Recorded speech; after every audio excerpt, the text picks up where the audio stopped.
Right, तो बढ़िया बढ़िया चल रही ऑडिट की तैयारी। यस, वीडियो नंबर 1 to 14 देख लिया, तभी वीडियो एमसीक्यू नंबर 1 to 14 देख लिया, तभी अब एमसीक्यू 15 पे आए हो। तो प्लीज एंश्योर करना कि सारे 35 जो केस स्टडीज है ये सारों का डिस्कशन या वीडियो आपने देखा हो। और प्लस आपसे बेहतर मेरे लिए कोई ब्रांड एम्बेसडर नहीं हो सकता है, ताकि आप ज्यादा से ज्यादा स्टूडेंट्स तक है ना जो सीए फाइनल में है या जो अगले 1-2 साल में सीए फाइनल का एग्जाम लिखने वाले हैं, it is my humble and kind request to all of you to like, share and subscribe to the Aarti Lahoti audit learning channel. अगर आपको ये कंटेंट बेनिफिशियल लगा है और आपको ऐसा लगता है कि हाँ ये बाकी स्टूडेंट्स के लिए भी बहुत अच्छा होगा अगर वो ये कंटेंट को रेफर करे और उससे शायद वो गेज भी कर पाए कि हाँ आरती मैम का पढ़ाने का स्टाइल क्या है वगैरह वगैरह, right. So yes, that is a kind request to all the students, right. तो चलो let's come to the case scenario number 15। HVM and Company is a firm of chartered accountants based in Chennai. MV and H are the partners of the firm. The firm is engaged in various assignments, including audits and engagement partners who were handling their respective assignment for 24 dealt with the following issues raised during and after the course of their respective audit. HVM and are appointed as the statutory auditors of AST Limited for the financial year 24. CAV, the engagement partner, while conducting the audit of AST, was encountered with significant difficulty. Now, if I've studied audit, then the moment I see the term significant difficulty, it should bring to my mind SA 260, communication with those charged with governance. So one of the significant matter which we communicate to the TCWG, significant findings from the audit, is the significant difficulties encountered in performing the audit. He observed that there were not only inordinate delays by the management but lack of willingness by the authorized personnel of the company in providing the required information necessary to perform procedures in making the assessment of AST Limited ability to continue as a going concern in view of the material uncertainty related to it. CAV wants to communicate this and other circumstances as additional information in his report with TCWG. So that's what we said, SA 260. Financial statements of Ved Limited for 24 were signed by H, the partner, on 15th May. The AGM was to be held in August 2024. On 17th of May, the company had received a communication from the central government that an amount of 8500 crore on account of incentives in respect of 21-22, which was kept in hold, would be released to the company on 15th of June. So immediately, case study of SA 560, facts that become known to the auditor after the date of the audit report. Okay. And before the financial statements are issued. Accordingly, the board of directors of the company agreed to amend the accounts and gave approval to include this amount in the financial statements for 24 and requested H to consider this matter. During the course of audit of SIM Limited, there arose doubts as to the reliability of the written representation SA 580 regarding the existence and value of certain machinery. The management gave a certificate to prove the existence and value of machinery as appearing in the books of account. The certificate from the registered valuer shows a value which is inconsistent with the written representation of the management. HT Institute of Professional Studies is a reputed educational institution providing various courses in the field of commerce and arts. The management of the institution is inclined towards imparting quality education to the students. Therefore, most of the faculties engaged by them are qualified professionals, right? Are qualified professionals. CAM of HVM and Company is an alumnus of the institution, and he has joined as a visiting faculty for teaching the financial management and the accounting subject. So one engages in any other business or occupation. 1111. The management of HT Institute of Professional Studies is highly satisfied with his teaching skill and the level of knowledge he possesses. Due to his capabilities, the management offers him to take up the assignment of statutory audit of that institute for 24, right? So that is expresses opinion on financial statements where substantial interest is involved. Clause 4 of part 1 of the second schedule. Okay, if I'm a lecturer in a college, can I do the audit of that college? No. Based on the above facts, answer the following questions. Multiple choice question. Question number 1. Since there arose a doubt on the management representation and considering the responsibilities of HVM and Company to obtain written representations from the management as per the relevant standard on auditing, select the incorrect option. ये महिमा है ICAI की कि ऐसा question का वो drafting करते हैं.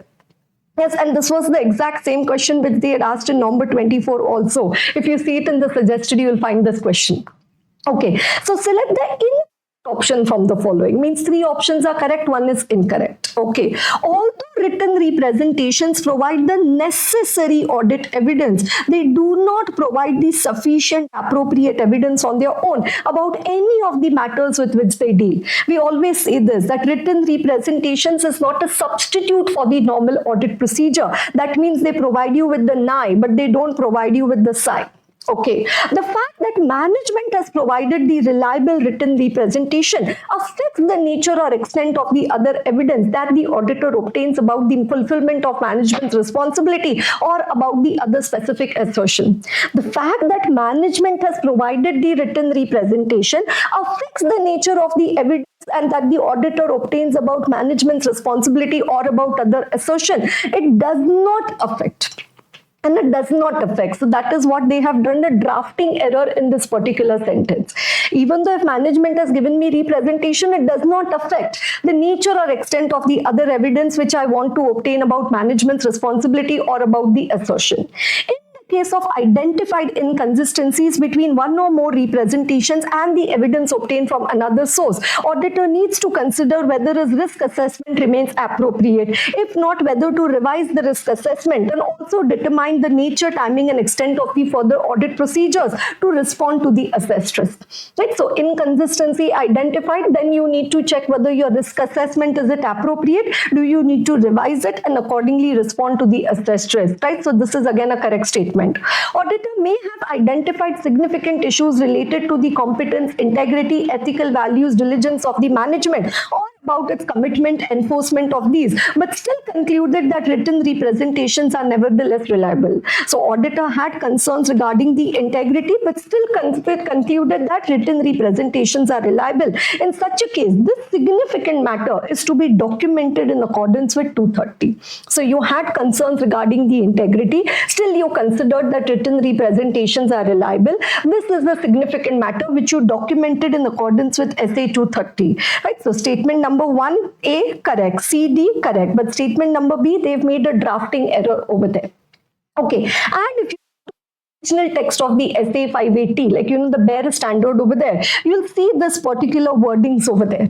And then you'll see, oh, from the text of the essay, they have taken the sentence, and then the sentence B, they have done a drafting error over there. Okay, next question. CA engagement partner in the course of audit of AST wants to communicate as he considers necessary to include additional information in the audit report in accordance with 260. Following are the circumstances for which communication with TCWG is required. Help CA in getting identified the incorrect circumstance. Oh my God. ICAI, look at the way they are drafting the question. Incorrect circumstance from the below mentioned circumstances. So 3 circumstances are correct. 1 is incorrect. When the auditor has concluded that there is material misstatement of the other information in accordance with 720, will I first communicate to TCWG? Yes. When the auditor considers it necessary to include an emphasis of matter or other matter in accordance with 706 or required to do so by the other standards on auditing, always my draft report, do I first show it to TCWG? Yes. When a MUGC, material uncertainty related to going concern, is reported in accordance with SA 570, will I first communicate it to TCWG? Yes. When there are no key audit matters to be communicated in accordance with 701, if there are key audit matters, I tell TCWG, okay, out of the matters I have communicated to you, these are the key audit matters. But if there are no key audit matters, then that I need not tell TCWG that there are no key audit matters to be communicated as per 701. So which of the following is the incorrect circumstance over here? It is D. And that is the incorrect circumstance. Okay, right. Next one. What does it say? In view of the board of directors of Ved Limited agreeing to include an amount of 8,500 crore on account of incentives in 22 in the financial statements of the company for the year 24 by amending the account, CAH shall consider the following procedure. Identify the incorrect procedure. Oh my God. And this is total incorrect ka question. incorrect procedure from the following. So which of the following procedure will not be performed by the auditor as per SA 560? Carry out the audit procedures necessary in the circumstances of the amendment? Yes. Extend those audit procedures to the date of the new audit report, which were designed to obtain SAAE, that all events between the date of financial statements and the date of audit report that require adjustment or disclosure have been identified. Right, so extend those audit procedures. Provide a new audit report on the amended accounts. The new audit report will not be dated earlier than the date of approval of the amended financial statements. Okay, and modify the opinion as required by 705 and then provide the auditor's report. Right, so will you carry out the procedures necessary? Yes. Extend those procedures? Yes. New audit report? Yes. Just modify the opinion because there is an amendment? No. So this is the incorrect procedure. Right? So modify the opinion as required by 705 and then provide the audit report. You cannot be so harsh. Okay. Question number 4. In response to the management offer, guide CAM whether to take up the assignment of the statutory audit of HT Institute of Professional Studies for the financial year 24. Select the correct option. Finally, they are asking for the correct option in terms of the professional code of conduct. CAM can accept the appointment assignment as his role is also visiting faculty, which will not interfere with the statutory audit function? No. CAM cannot accept the appointment as it violates clause 4 of the part 1 of the second schedule to the Chartered Accountants Act? Yes. Can accept the assignment as he does not have any substantial interest? No. If you are a lecturer in a college, that is substantial interest. You cannot do the audit. CAM cannot accept the appointment as it violates 1111? No. 1111 is not relevant to here. Right, so M cannot accept the assignment as it violates 412 of the Chartered Accountants Act 1949. Okay, right. So the first answer to the MCQ, what does it say? The fact that the management has provided reliable written representation does not affect. You know, they've done the drafting error over there by writing that it affects. Okay, so it does not affect. Okay, right, when there are no key audit matters. So it says except when there are no key audit matters to be communicated in accordance with 701 as a procedure, then it says you need not communicate that circumstance to TCWG. Right, then as per 560, what are the procedures? Carry out the audit procedures necessary. Extend those audit procedures. Provide a new audit report as required and thus modify the opinion as required by 705 is an incorrect procedure. That is an incorrect procedure. And then fourth one, what does it say? He cannot accept the assignment. So as per clause 4 of part 1 of the second schedule, expresses opinion on financial statements where substantial interest is involved. Then the council has said that whenever a CA is having a part-time lecturer in a college, can he do the audit of that college? No. So M cannot accept the assignment. So look at the wonderful, when you look into the questions, you've covered your MCQ. When you look into the answer key over there, you've also studied the case study answer. Okay, 560 case study, what is the audit procedure? Then for 412, if a case study is asked, what content I need to write in the answer. Okay, right? So सही में, is it making a difference to you? इतना तुम्हारा कीमती समय तुम मुझे दे रहे हो, तो क्या वो कीमती समय का यहाँ सही मूल्यवान हो रहा है ना? सही value are you getting for the time which you're putting in these videos? Right? Is it giving you the right spearheadedness for the solving of the MCQ and approaching the theory part in the paper? Okay, right. Going scenario 16. Roshan and Associates, referred to as auditor, have been appointed as one of the SCA of GHF Bank, referred to as the bank for 24. During the audit, it was found that the bank has a balance with a Swiss-based bank. The auditor understands that such balance is of a important consideration in the audit of the bank. The engagement partner, Mr. Mitansh, has also advised the audit staff to check in detail the following items appearing in the financial statements of the bank. Amount of interest accrued but not due on the deposits amounting to 8775. Balance of interest rate swaps amounting to 8126,500. Statutory auditors understand that one of the most important area to be checked in the audit of the bank is the compliance with the CRR and SLR requirement. SLR, one of the favorite area for question from bank audit chapter. Okay, the audit staff apprised the engagement partner about the few unaudited branches of the bank, and the course of action in this regard were discussed in detail with the engagement team. The details with respect to the audited branches is as under: income, expense, advance and deposits. The auditor also discussed the following with the audit staff and the bank management during the course of the audit. Computation of DTL, computation of Tier 1 and Tier 2 capital of the bank. Based on the above, answer the following.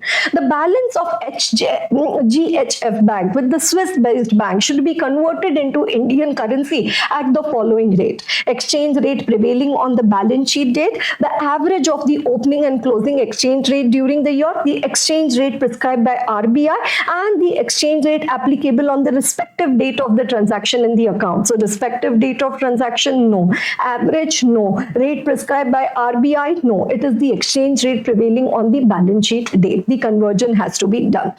Okay, what should be the proper audit procedure in respect of the interest on deposits which is accrued but not due, amounting to 8775, appearing in the financial statements? The amount should be included in the deposit? No.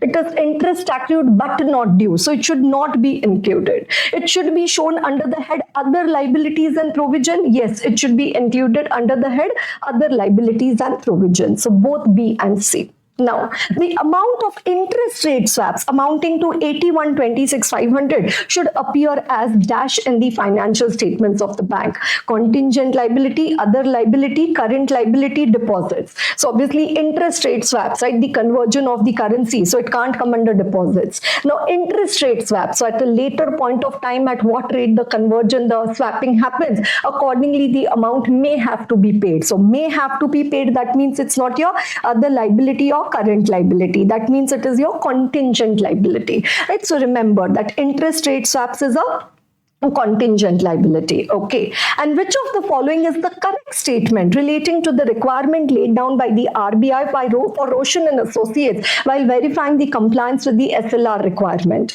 Yes, Roshan and Associates are required to check the compliance with SLR at the start and end date of the year under audit, are required to check on 12 odd dates in different months of the financial year, not being Fridays. This is what we study in audit of compliance with SLR requirement. 24 odd dates, no. 10 odd dates on Saturday, no. It is 12 odd dates in different months of the financial year, not being the Fridays. Right, 12 odd dates. Okay, right. So it says the exchange rate on the balance sheet date, right? On the balance sheet date. Then what does it say? Interest accrued but not due is not to be included under the relevant deposits, but it is to be shown under other liabilities and provision. Right. Then interest rate swaps. What does it say? Interest rate swaps comes under the other items for which the bank is contingently liable. So balancing figure under contingent liability. What other things come under the contingent liability? Other items: outstanding underwriting contract, bills rediscounting, disputed tax demand, and the interest rate swaps, right? And then the SLR is to be checked. What does it say? 12 odd dates in different months of the year, not being the Fridays, right? So it is to be checked on 12 odd dates, right? Not being the Fridays. Okay, right? So that is case scenario number 16. Now coming to case scenario number 17. Okay, BNN Limited Incorporated in 81 is a distinguished company specializing in the manufacturing of the nickel-based batteries. As one of the oldest manufacturing companies in the sector, BNN operates with 2 manufacturing plants and a comprehensive distribution network and spans across India. Remarkably, BNN was among the first companies to be listed on the stock exchange, underscoring its long-standing presence in the market. The company has consistently adhered to SEBI LODR, ensuring compliance with all the regulatory standards. KP and Company were the auditors in the previous year and resigned from the role of statutory audit. JKL and Company is appointed as the statutory auditor of BNN in 23-24. In conducting the initial audit engagement, SA 510, JKL and Company has simply placed reliance on the closing balance of the preceding period. No, they have to follow the procedures of SA 510. During the audit, the auditor observed that the company is unable to pay its creditors on time. The moment you see unable to pay its creditors on time, SA 570, financial indication of going concern. Company is also not able to comply with the terms of loan agreement with the bank. Moreover, several key ratios are also adverse. In view of the above, the auditor asked the management to provide an assessment of going concern. However, the management did not provide the same. Despite the following up, the management management did not provide the requested assessment. As the result, the auditor documented the request and follow-up regarding the going concern assessment in the working paper. Apart from the above, the company has one accounting software for maintaining its books of account, which does not have any feature of audit trail. Accordingly, the auditor reported the said fact of not having the facility of edit log under the other legal regulatory responsibilities in the main audit report. 143.3.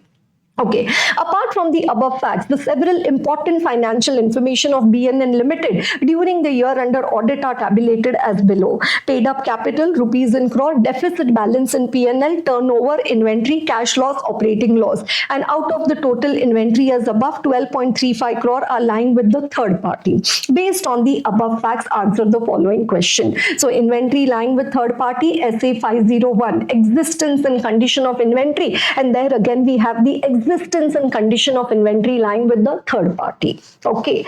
As per the requirements of SA 570, how auditor should deal with the matter of unwillingness of management to provide for the assessment related to going concern.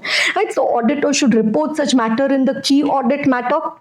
Auditor should properly document evidence related to asking management and its subsequent follow-up with the management for the assessment of going concern, and accordingly should express an unmodified opinion. No. So key audit matter, properly document an unmodified opinion. Auditor should report such a matter in the emphasis of matter paragraph. Auditor should express the modified opinion in his audit report. And a situation 3 for going concern and audit report, management's unwillingness to do the assessment, consider the implications on the audit report. So auditor should express the modified opinion in his audit report, qualified or disclaimer, because it is a inability to obtain the sufficient appropriate audit evidence. Pay attention, don't look here and there. Okay, exam we have to clear, we have to become chartered accountant, future bhavishya wale chartered accountant, thoda suno mera.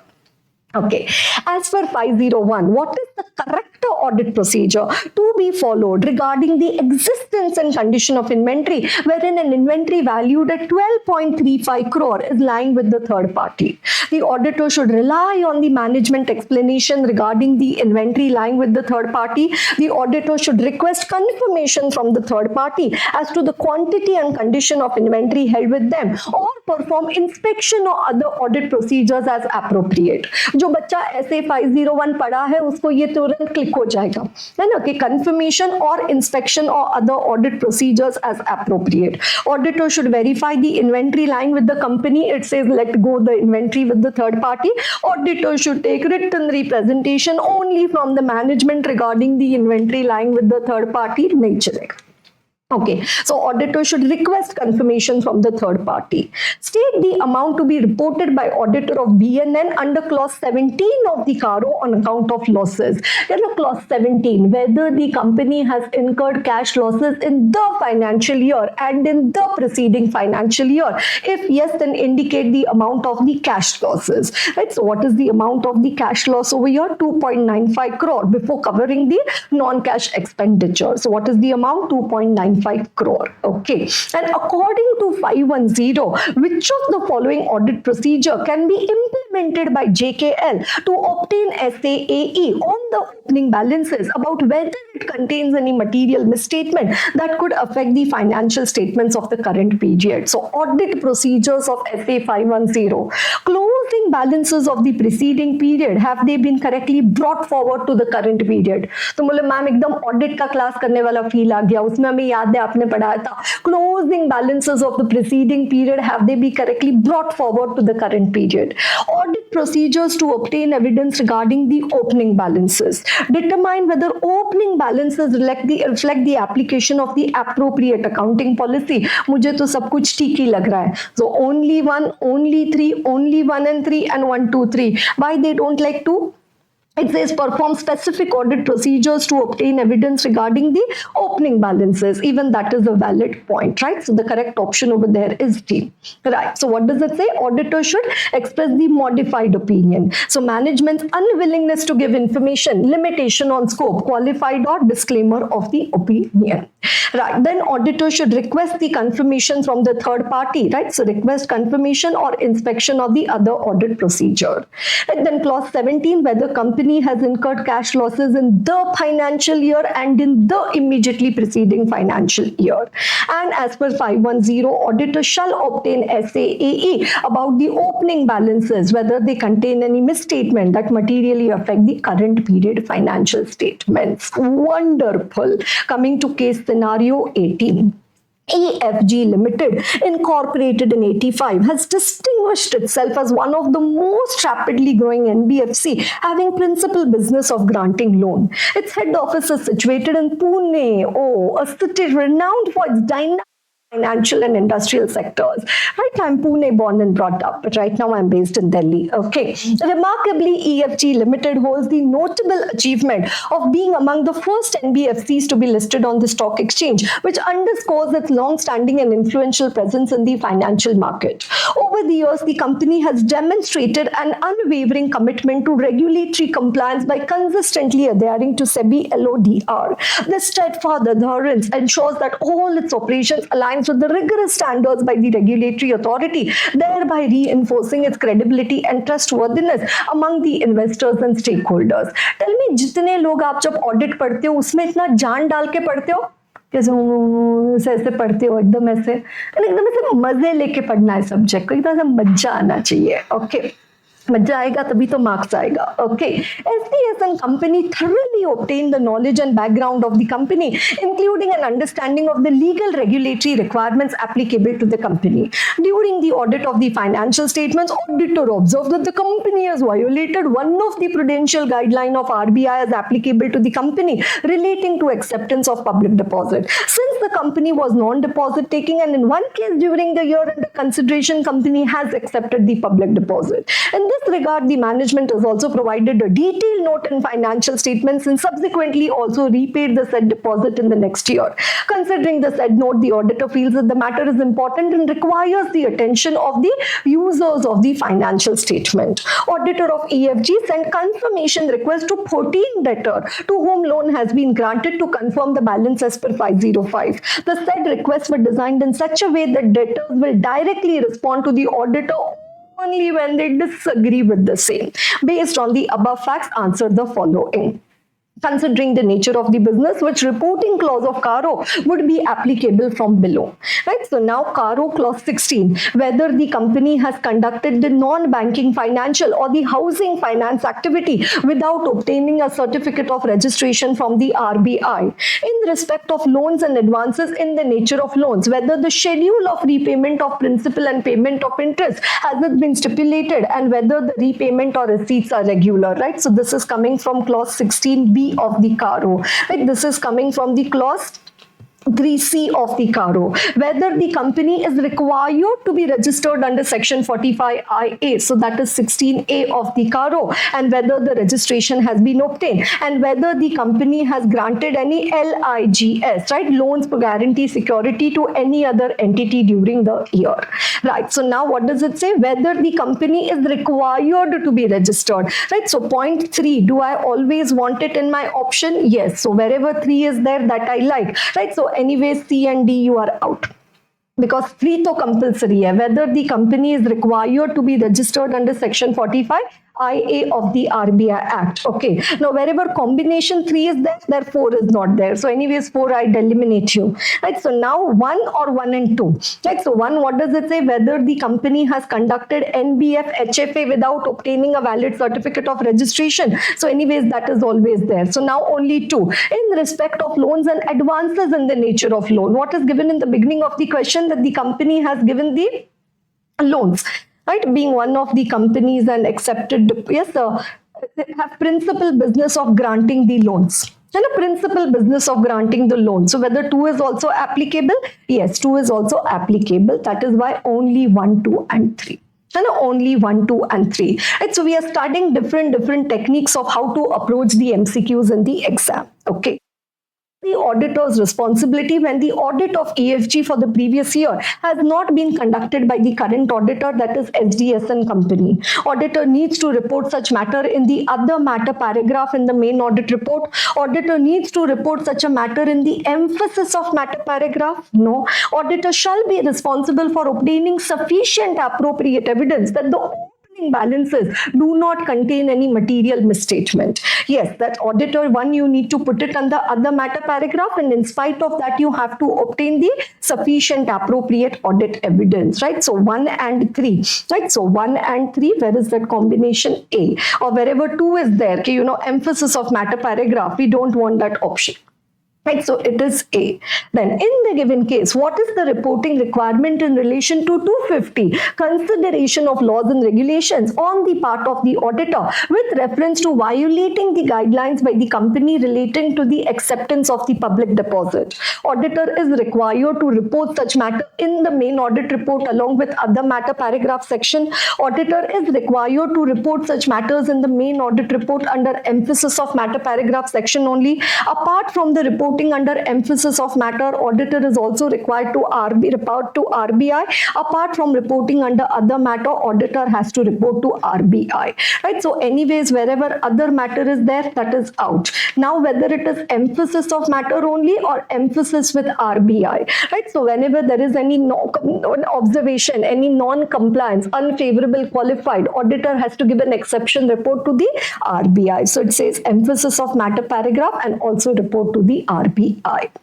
Okay, right. So over here we have the 1, 2 and 3, right? So as per clause 3A, auditor is required to report whether the company has provided any loans, guarantee, security, right? So considering the nature of the business, it is not required to report the same, right? So that is why only 1, 2 and 3, right? Then it says both 1 and 3, right? So it says you have to check with sufficient appropriate evidence for the opening balances and also other matter paragraph. And apart from the emphasis of matter, you also have to report to the RBI. Right? It is required to report the matters of non-compliance to the RBI as per the NBFC audit report directions issued. Okay, right? So that is our MCQ 18. Now coming to case scenario 19. Bhuvan and Company chartered accountants mainly into stat and tax audit are now exploring the areas of due diligence and investigation assignment. The moment you read this, तुम्हें लगता है हाँ यार ये chapter तो मैंने अब तक किया नहीं है, हाँ ये चैप्टर तो मैंने ऑप्शन में छोड़ा है. तो बोलते मैम आपको कैसे पता चलता है? मेरे को सब पता है. Okay. In this regard, the following events may be noted. One of the clients of Bhuvan and Company is planning to acquire another company to expand its business. In this regard, due diligence is carried out to check if the proposed merger would create operational synergy. Also, a full-fledged financial due diligence is planned to be carried out after a price has been agreed for the acquisition. They want to include cash flow, accounting policy, brief history of the target, background of the promoter, accounting information, etc. in the scope of the same. During the course of due diligence, an article assistant inquires to the principal whether it is required to verify the letter of comfort given by the target company to the bank. Bhuvan and Company has also received an order in writing from the central government in respect of one of its clients to carry out an investigation under section 210.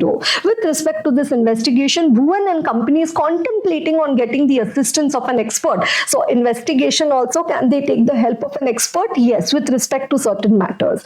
During the course of investigation as above, Bhuvan and Company require certain evidence from a place outside India in order to establish the correctness of an investment in the shares of the company outside India. Can you get evidence from places outside India? Yes, you need to make the application to a competent court in India, who will further make the application to outside India and get the information. Okay, whether letter of comfort given by the target company needs to be reviewed as a part of financial due diligence. Choose the correct reasoning from the below. So reasoning have to be correctly selected.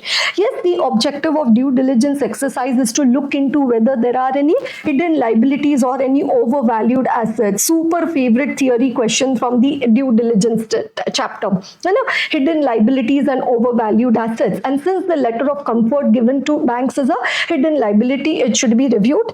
Yes, and the letter of comfort given to the bank is a guarantee and it will be disclosed in the notes to account and calls for verification review. Student who has left the chapter in option will select this answer, because जब आप पढ़ते नहीं हो तो आप logic पे answer लिखते हो, और जैसे आप लॉजिक पे आंसर लिखते हो आपका आंसर गलत हो जाता है. Your answer always has to be backed by knowledge, not by logic. But obviously, when knowledge is not available, we apply logic. Okay. No due diligence involves review only of the disclosed assets and liabilities of the target company, and hence letter of comfort does not call for review. No letter of comfort does not involve financial implication, and hence it did not be reviewed. No. So what is the correct reason? A. The objective of due diligence is to check for hidden liabilities or overvalued assets, and hence since letter of comfort given to bank is a hidden liability, it should be reviewed. Which among the following is not a matter included in the scope of full-fledged financial due diligence? Cash flows included, accounting policies included, brief history of the company and the background of the promoters included, accounting information system, nothing like that. You go to the chapter of due diligence, areas to be covered in financial due diligence. You'll see cash flows, accounting policy, history of the target, background of the promoter, but there is no accounting information system over there. Okay, then Bhuvan and company take the assistance of the experts in pursuing the investigation. Choose the correct reasoning from the below. Yes, Bhuvan and company should consider whether assistance of experts like engineer, lawyer is necessary in the interest of the comprehensive and foolproof examination of documents and information. Yes, 620, using the work of experts as a specific paragraph, using the experts' assistance for investigation. 620 is for audit, now it is not for investigation. No, the objective of 620 is to use the work of expert for audit of historical financial statements and not for investigation. Yeah, but for investigation also we can use the work of an expert. No, since investigation is analytical in nature and requires a thorough mind capable of observing, collecting and evaluating facts, the usage of an expert will hinder the independence of the investigator. Kuch bhi. Right? So yes, Bhuvan and company should consider whether assistance of the other experts like engineer, lawyer, etc. is necessary in the interest of the comprehensive and foolproof examination of the documents and information. Okay, right. So what does it say? To look into hidden liabilities and overvalued assets. You are going to check the hidden liabilities, whether it includes any letter of comfort. Since these are not guarantees, they will not be disclosed in the balance sheet of the target company. Right? Then accounting information system, it says it includes the following. So option D is not relevant in this context. And can they, in the general approach of investigation, can they take the assistance of the experts like engineer, lawyer, etc.? Yes. And 620 is not a specific standard for using the work of experts for investigation. Right? So though the auditor may use the work, he may at his discretion rely or not rely. So independence is not affected. So accordingly, option B, C, D are not relevant reasoning for using or not using an expert. Okay, right. So good job. Question number, case scenario 19. Now coming to case scenario 20. थकना नहीं है, हारना नहीं है, सुनना है. मैं बोल रही हूँ ना, मेरा तो CA हो गया है ना, 2009 में ही रिजल्ट आ गया, Jan 2009 में. अब तुम भविष्य है ना, future generation. So no, CA Kunal is in the midst of conducting the audit for 24 of TSG Chemical, a listed company. He is collecting information required for reporting under Karro from the management. Audit procedures as are necessary in the circumstances will be performed on the information obtained. Company revenue from sale of product is 15,000 crore. During this exercise, he obtains the following information. Management has provided the following details of the dues that have not been deposited on 31st March on account of dishum. Right? Municipal corporation, income tax, EPF, property tax, income tax, provident fund contribution, forum where the dispute is pending, period to which the amount relates. Right? And then after that, the amount involved, amount unpaid, and then the other comments, right? So here it should be period to which the amount relates, then after that the amount involved, then the amount unpaid. Okay, the company has already made a provision of 10 crore in its financial statements considering the likely outcome of a pending outgoing matter under dispute at ITAT. However, no provision has been made in respect of the income tax matters pending before the CIT. Right, pending before the CIT, right, PF contribution matter and the property tax matter pending before the Honorable High Court. The following information is available from the financial statements of the company. PPE, right of use assets, intangible assets 24-23. Valued assets above are as per gross block. Right of use assets consist of lease where the company has obtained the right of use under a lease agreement in accordance with 116. TSG Chemical Limited produces goods for which the central government has specified maintenance maintenance of cost records, clause 6 of the CARO. Besides, cost audit has also been mandated under section 148. The cost auditor has already examined the cost records and issued the cost audit report.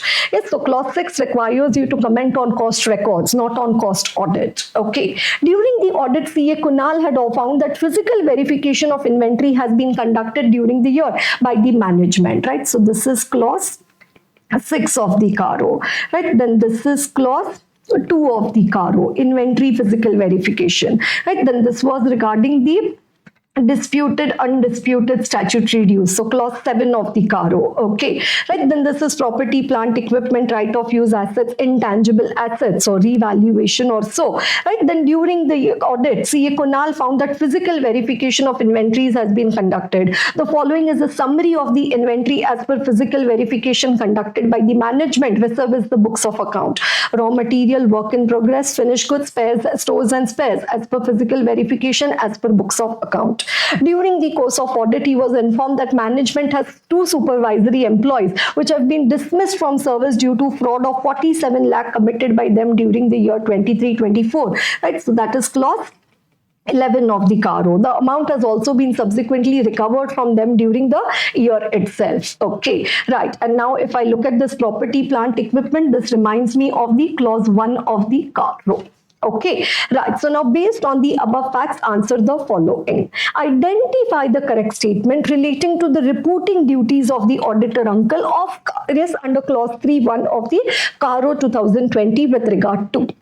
Okay, it is the duty of the auditor to report whether the company is maintaining proper record showing particular, including quantitative detail and situation of PPE. This right also applies to reporting on maintenance of records for right of use assets and the intangible assets. For the auditor has to report whether PPE has been physically verified by management at reasonable interval, and this duty to report on physical verification by management also extends to the right of use assets. Okay, right. Now here what does it say? It does not extend to the right of use assets and it does not extend to right of use assets, physical verification. And then it is the duty of the auditor to report whether a company is maintaining proper record showing full particulars. This right also applies to reporting on the maintenance of records for right of use assets and the intangible assets. However, it does not apply for the extent of right of use assets, physical verification. Then it is the duty of the auditor to check whether the company is maintaining proper records. It says there is a duty to report whether the company is maintaining proper records showing full particulars of the intangible assets also. However, this right does not extend to reporting on the maintenance of records for the right of use assets. Auditor has to report on physical verification. This duty to report on physical verification does not extend to right of use assets. They love to do permutation combination over there, right? So does not extend to right of use assets. No, it extends to right of use assets also. So wherever it says it does not extend to right of use assets, physical verification of the right of use assets, we exclude that point. So anyways, life is easy. B, C, D out. So A is final. No, because they say right of use assets, unka physical verification it does not extend to. Does not extend to ROU. Does not extend to ROU. Here also it says does not extend to ROU. And a right of use assets, we say it very much extends. Right of use assets, intangible assets ka bhi proper records and physical verification of right of use assets also. Okay, right. Then after that, question number 2. Select the correct statement relating to the statutory dues which have not been deposited on account of dispute under clause 37B of the CARO 2020. All the 4 matters for which information has been provided in the case scenario needs to be reported. Only the matter relating to the ITAT before the CIT and PF contribution needs to be reported. Only the matter before ITAT needs to be reported. Income tax matter before CIT, PF contribution and property tax matter pending before the High Court needs to be reported, and matter with the ITAT does not require the reporting. Okay, right. So again, if we look at the case study over here. What does it say? Company has made a provision of 10 crore that on the likely outcome for the matter for the dispute which is going on at the IT-80. So right now, is there a dispute for the matter under IT-80? And it says no provision has been made for the others. But for all the 4 matters, is there a dispute going on right now? Yes, this is the forum where the dispute is going, and this is the amount, right, related to the dispute, right? So what does it say? Very simple, straightforward. All the 4 matters for which the information has been provided in the case scenario needs to be reported. Okay, right. Should the fraud described in the case be reported by the auditor under clause 11A of the CARO. Right? The requirement to report on the fraud does not apply in the current situation since the fraud was not discovered by the auditor.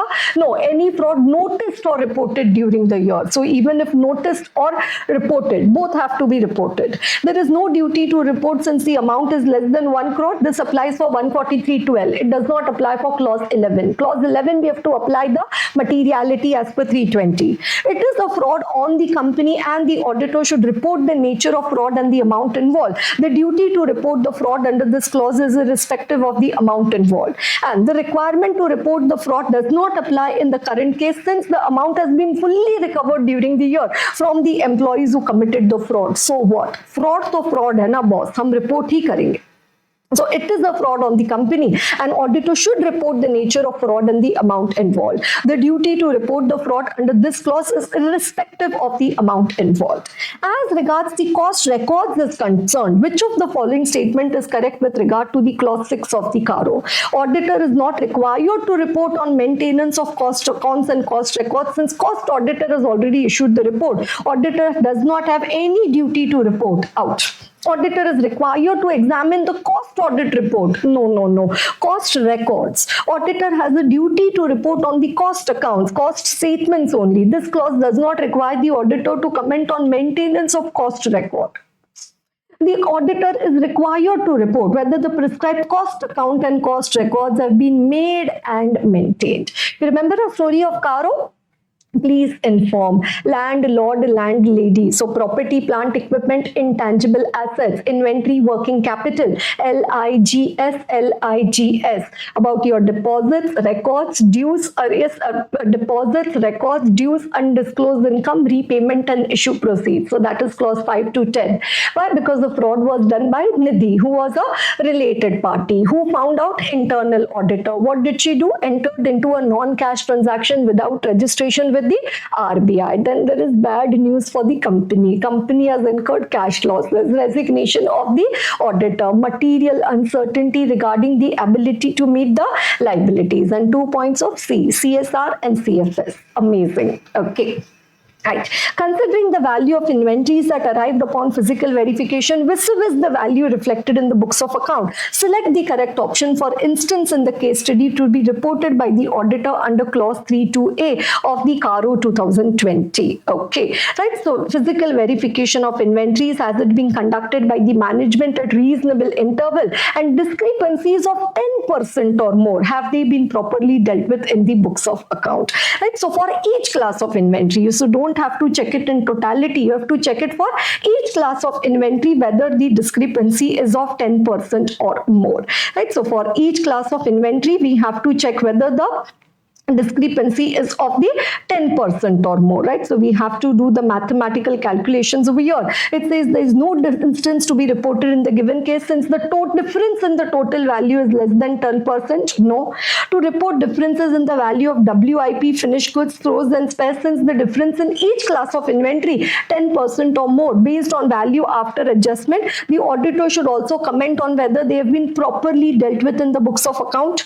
To report difference in the value of the finished goods and stores and spares, since the difference in each class of inventory is 10% or more, auditor should also comment whether it has been properly dealt with. Difference in all the classes of inventory should be reported irrespective of the materiality. No, it is 10% or more. So anyways, A and D is out. So now we need to check it between B and C. Right? So wherever it is 10% or more, whether it has been properly dealt with in the books of account, right? Whether the difference is 10% or more, right? So in case of the finished goods and the stores and spares, right? So finished goods and the stores and spares, we can just check it. So you can also do the mathematical calculation. So finished goods and the stores and spares, since the difference is 10% or more for each class of the inventory. So that is why C is the correct option over there, right? That is why C is the correct option over there. It is the duty of the auditor to report on whether the company is maintaining proper records, showing the full particulars, including quantitative detail and situation. This cause also casts upon the auditor to check the records of the intangible assets. Physical verification, it also includes the right of use assets. Okay, all the four matters are to be reported. Amounts to be reported is amounts which have not been deposited on account of dispute, irrespective of the treatment of the dispute amount in the accounts. What a beautiful sentence.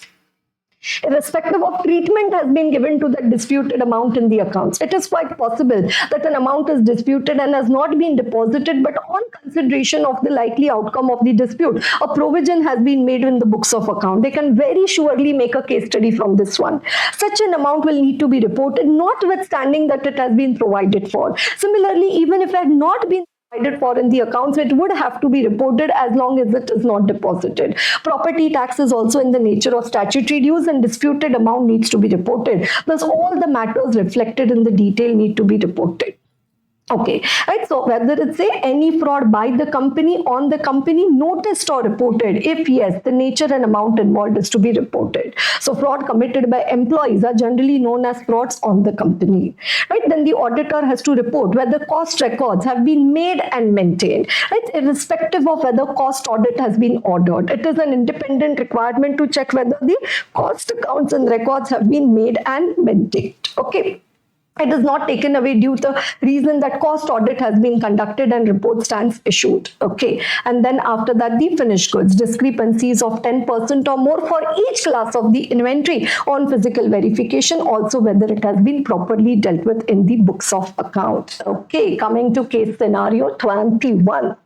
Kumar is the statutory auditor of a listed company engaged in providing services related to hospitality sector. He is practicing in a sole proprietorship capacity. The audit of the above said listed company was conducted by his proprietary firm and the report was issued for 24. Subsequently, the audit reporter was selected by NAFRA to oversee quality of service and compliance with the standards. Necessary information was called for from the auditor towards the above objective. It was required of him to produce audit working papers to show that audit was conducted as per the SA. Details of the audit plan, risk assessment carried out to identify and assess RMM in the financial statements were called. It was also required to show how response to assess risk was designed and implemented and communicated to TCWG. Audit working papers sent by him through email include procedures on how some balances and financial statements were verified. Also included in the working papers were procedures performed by him relating to verification of inventory, trade receivable, payable.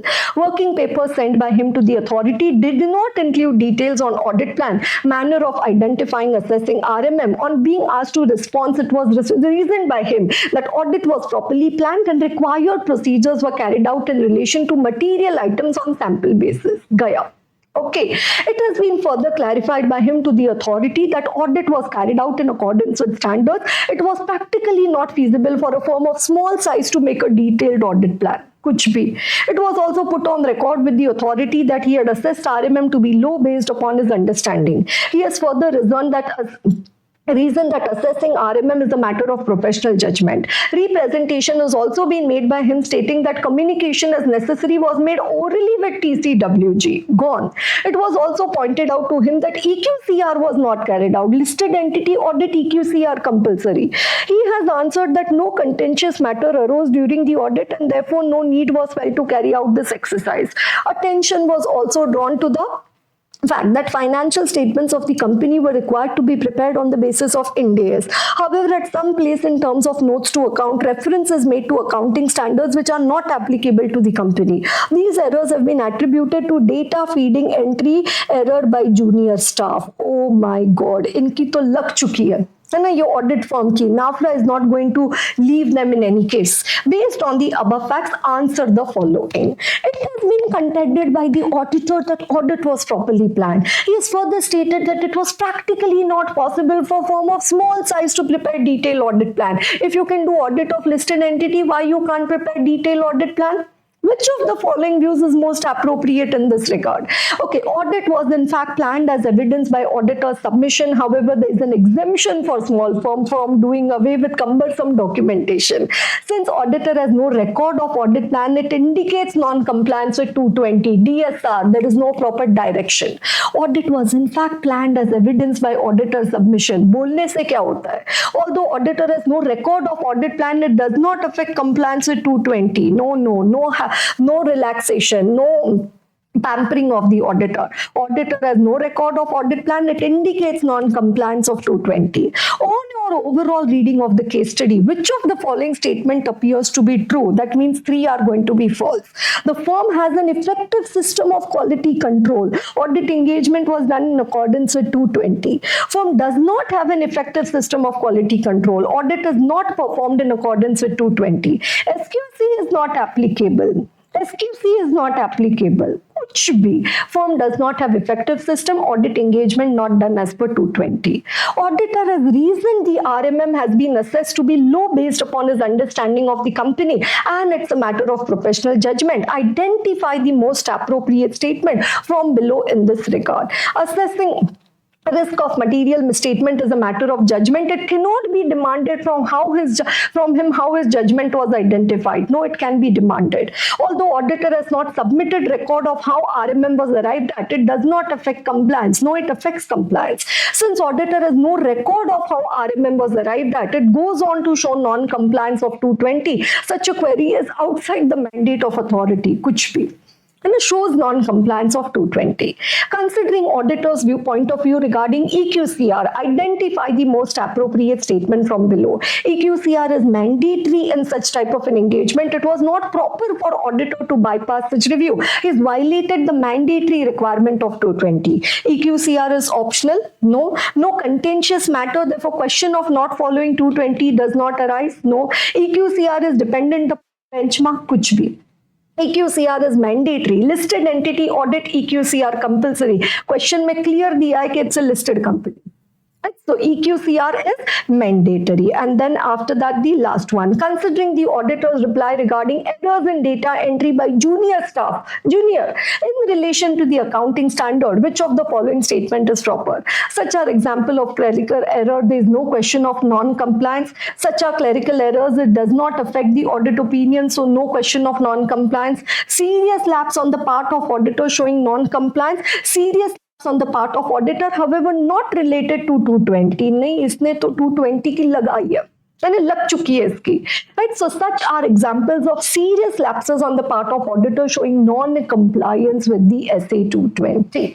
Right? So it says auditor as per 220, you have to prove that you have done your audit as per the PSLR, professional standards and the legal regulatory requirement. Then what does it say?